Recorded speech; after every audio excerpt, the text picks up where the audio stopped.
So we're going to consciously replace outdated programs with new thoughts and emotions supportive to our healing. This rewires the subconscious mind.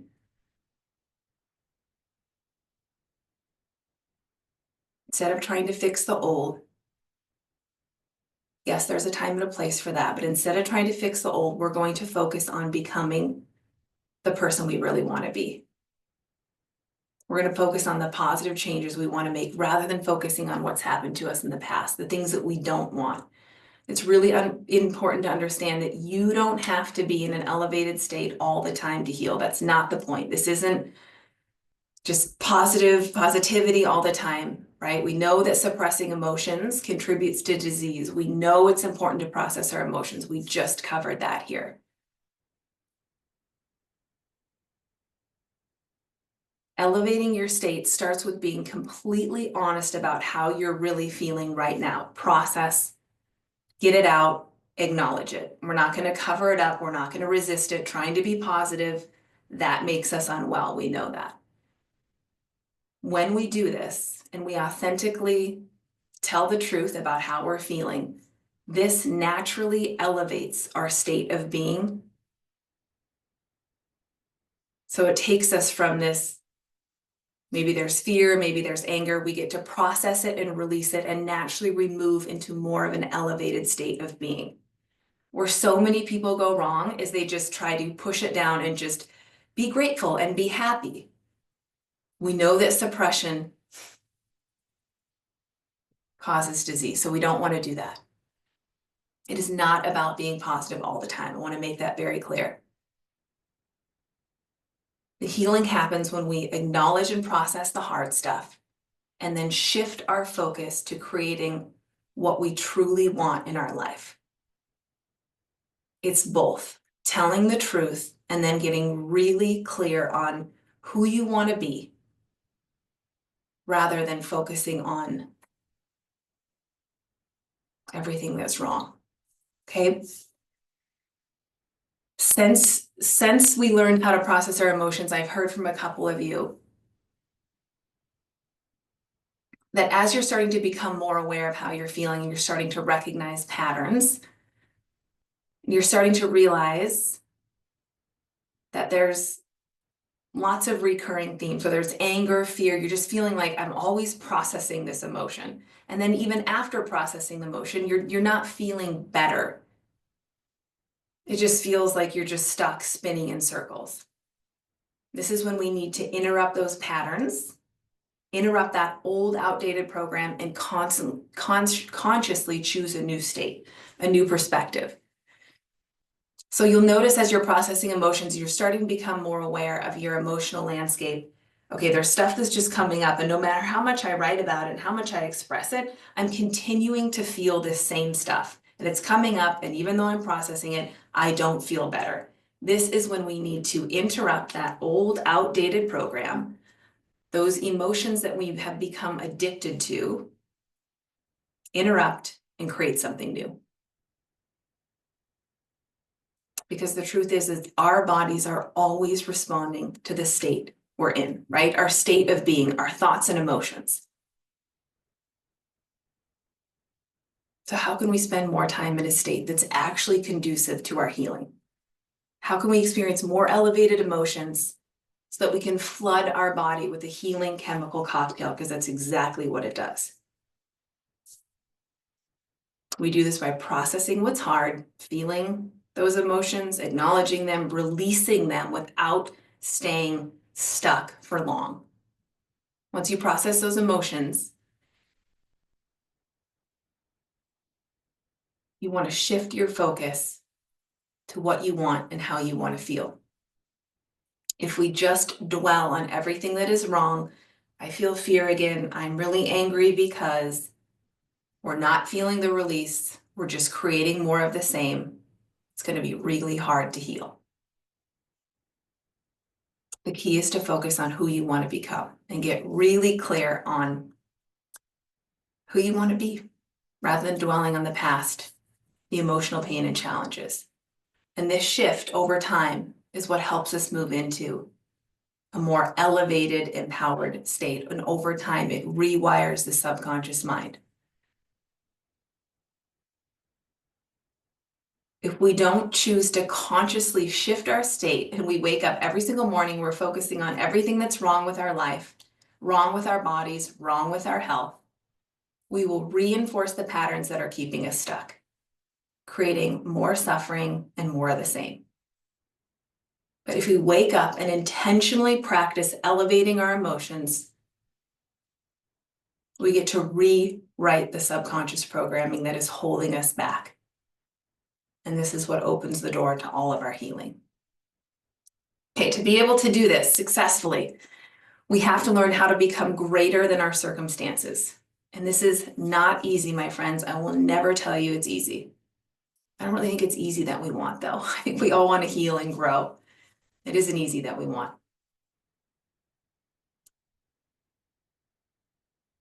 If we want to become greater than our circumstances, it means that even when we don't feel well, right? We wake up and there's challenges, we've got symptoms, we've got stuff that is difficult.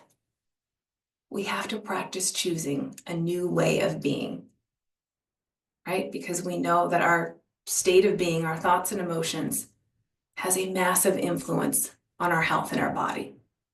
If we want to create healing, we have to align our thoughts and emotions with that goal. The shift isn't just possible, it's essential for real transformation. It is absolutely critical. If we wake up and have the same thoughts that we had yesterday, we wake up and we start thinking about all of our problems and everything that's stressing us out and how we haven't healed and what we're going to try next and how that we are going to get the same outcome in our lives. We cannot do the same thing and expect a different result. And the reason so many of you here feel stuck is because you have yet to rise above the circumstances in your life. Your thinking and your feeling are still tied to the challenges that you're facing. And for some of you, these chronic health issues, whatever it is that you're trying to overcome here, your thoughts and your emotions are constantly centered around these symptoms, these ailments. For others, it might feel like something truly bad happened in your life. And it's just left you with this feeling, this belief that life is always happening to you. You're just filled with fear and a sense that life isn't fair. And so every day you're just waking up, experiencing more of those thoughts, more of those emotions. And then you hear a workshop on breathing or whatever it is, and you get excited about change. But when you're honest with yourself, you realize that nothing has really changed. You're still waking up. You're still being the same person day after day. Similar thoughts that cause similar emotions, that drive similar behaviors that lead to our same undesired outcome. We can't do the same thing and expect to heal. It's just not going to happen. So this is where the work really starts, learning how to break free from these patterns. To be able to heal and transform, we have to choose a new way of being, one that isn't controlled by the circumstances and experience in our life. And every single one of you is capable of stepping out of that cycle, that pattern, those emotions that are quite addictive, the ones that we have wired and fired for years, and create something new. Embrace a new state of being that is supportive to your healing and the goals you're trying to achieve. We know that the research shows that one of the most powerful ways to shift our state is by practicing feeling elevated emotions. Gratitude is one of the most powerful elevated emotions there is. We know that when we practice gratitude over time, it literally rewires the subconscious mind, right? Which is the part of the mind that drives 95% of who we are and what we do, and we practice it regularly over time, we get an entirely different result in our life. And the reason this works so well is because the brain and the body do not know the difference between a vividly imagined thought and the subsequent emotion and a real life experience.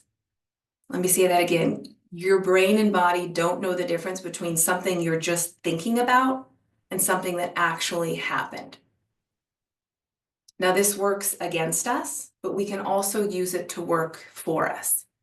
So many of you are stuck in the fear-based thinking, right? The worst case scenario, noticing that your mind is always going to catastrophic things. What if this, waiting for the next ball to drop? There's so much fear. Every time you're having those thoughts, your brain and your body don't know the difference between your thought and that event actually happening. This is why our state and our thoughts are so profoundly influential when it comes to our health. Because we might just have a thought and boom, our body releases all those stress chemicals that compromise our immune system, increase inflammation. We can also use this for us. Neuroscientists have found that when you focus on elevated emotions, like gratitude, love, joy, there's an area of your brain that activates the same neural pathways as if you're experiencing the emotion in the moment. So when we practice feeling those elevated emotions, the brain and the body don't know the difference between something amazing and wonderful happening or not. So our thoughts, we know that our thoughts can make us sick, but we can use this same approach to make us well. It's really, really powerful, you guys. In essence, what we're doing is we're essentially teaching our brain and our body what it feels like to live in our desired future before it becomes a reality. So over time, we consistently practice the emotions, these elevated emotions. It rewires the neural networks, reinforcing positive emotional and behavior patterns, the ones that are aligned with the state that we desire.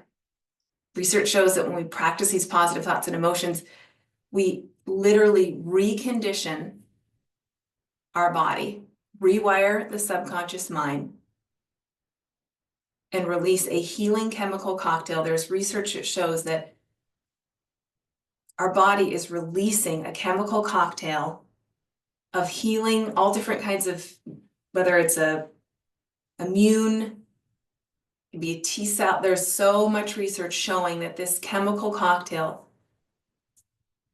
that floods our body when we experience these elevated emotions is insanely healing. We used to just think, people could feel this elevated state improving their well-being, but now we have the research to show exactly what happens. I think it's Joe Dispenza's research that practicing gratitude 3 times a week increases T cells. Those are like our natural killer cells, our immune cells, by 300%. It's just wild what we're learning. The truth is, you guys, if we continue to wire and fire fear-based thoughts about everything that's wrong in our life, everything that's wrong with our health, nothing is going to change. And I know that feels like a lot. And for some of you, it's really, really difficult to hear that who I'm being, my thoughts, my emotions, what I'm choosing to prioritize is keeping me stuck. But I promise it's one of the most hopeful things I can tell you, because everyone here has the ability to choose new thoughts and emotions, to choose a new state. The truth is that we can't wait for our healing to feel happy, to feel whole, to feel grateful, because it is our state that is actually creating our health.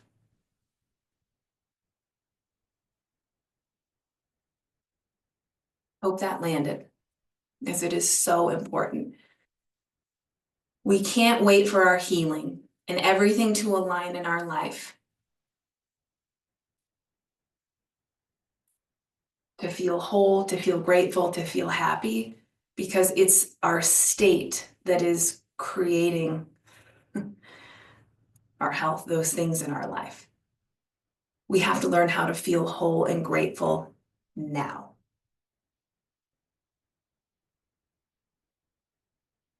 Because this is literally what is causing our healing.